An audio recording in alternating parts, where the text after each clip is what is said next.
Hey, how's everybody doing? Welcome back to That Podcast here on YouTube. I don't know why I haven't covered this before. I think I covered I got the big German release of this. I've got multiple releases of this movie.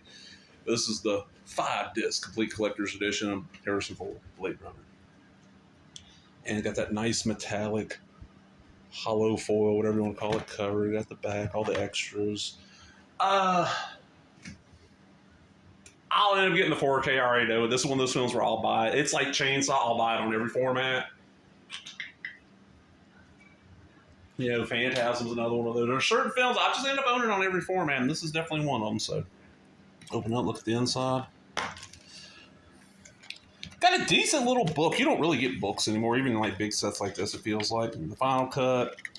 That's this one. That was the cut made in 2007. We got the Dangerous Days of Making Blade Runner, which is just standard definition, but it's a cool little documentary. Archival versions, US theatrical cut from 82, the international theatrical cut, and the director's cut.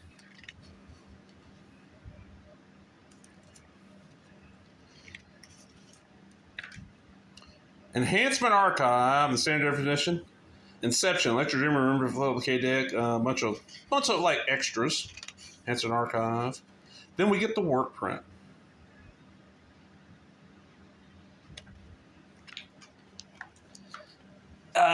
Blade Runner.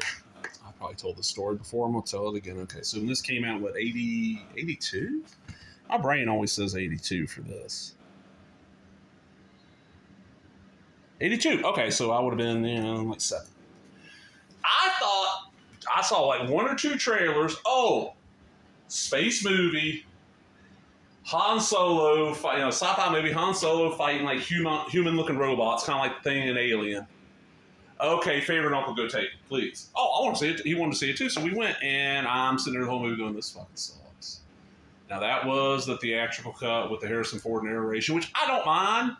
I got nowhere now, I don't mind it. That was not... The movie just went completely over my head because I was 7 years old.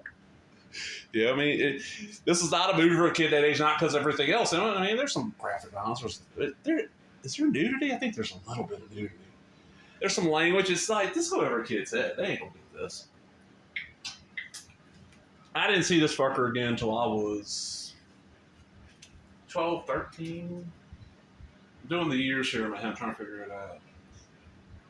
Like 88, 89 is right before cable came out where I lived. And late at night on the weekends, if you either watch something you had on tape, play video games, or, see whatever old movies airing late at night. And we didn't have the horror host anymore. That would have been long gone. But our local ABC affiliate would show, usually it'd be like 2 horror films, 2 sci-fi films.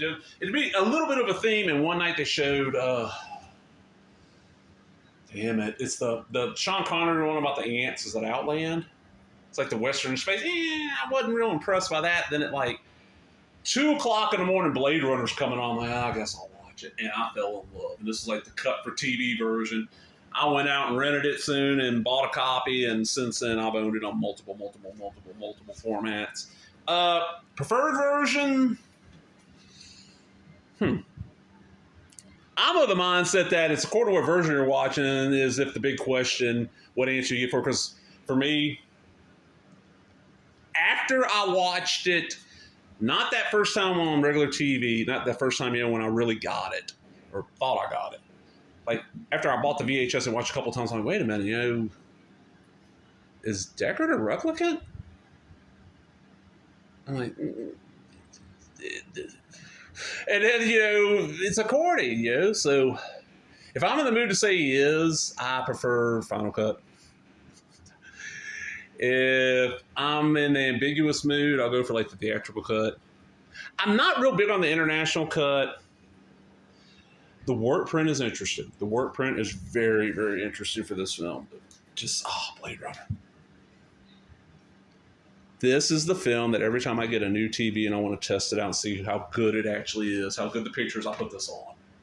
I probably told the story when I talked about the DVD of this, and we did it with the Blu-ray, the Final Cut Blu-ray, not this. My cousin got it was a 70 or 80 inch TV 10 years ago. Back when a lot of people didn't have a TV that big. Her and her husband, they weren't actually married, but they've been living together forever, so had got a good tax return. So part of it, they bought him a big ass TV. Well, I'd come down to visit. I'd bring my Blu-ray player with me because they used to have a DVD player. I'd hook it up. We watch shit off my flash drives, watch movies and shit. So I'm like, all right, I'll help y'all move this thing in. Well, I'll help, your husband. So, tonight after you crash, I will hook it up on the wall, set up TV up and everything. But tomorrow night we're watching Blade Runner. Okay, yeah. Their youngest kid was probably about 8. He sat there just amazed by the visuals. I don't think he got the film. I know he does now. I've talked to him about it, but back then it's just the visuals. Again, the youngest one who was about 4 was just, man, he was bored. He's on the floor playing with toys because we had all the lights off. Just had the movie going. That's it. I don't want to ramble too much about this. You know Blade Runner. I got Blade Runner. I got my copy back. Somebody, not saying any names, somebody, let me borrow that. Okay, yeah, here. And, 5 years later, I want to watch Blade Runner. My Blu-ray copy, my good copy ain't here. I just got the final cut. I don't want to watch final cut. And I'm like sending out the message, hey, you got this? Yeah. Oh, you want it back? Well, yeah, I want it back. It's Blade Runner. Oh, well, I'm out. Talk to y'all later. Bye.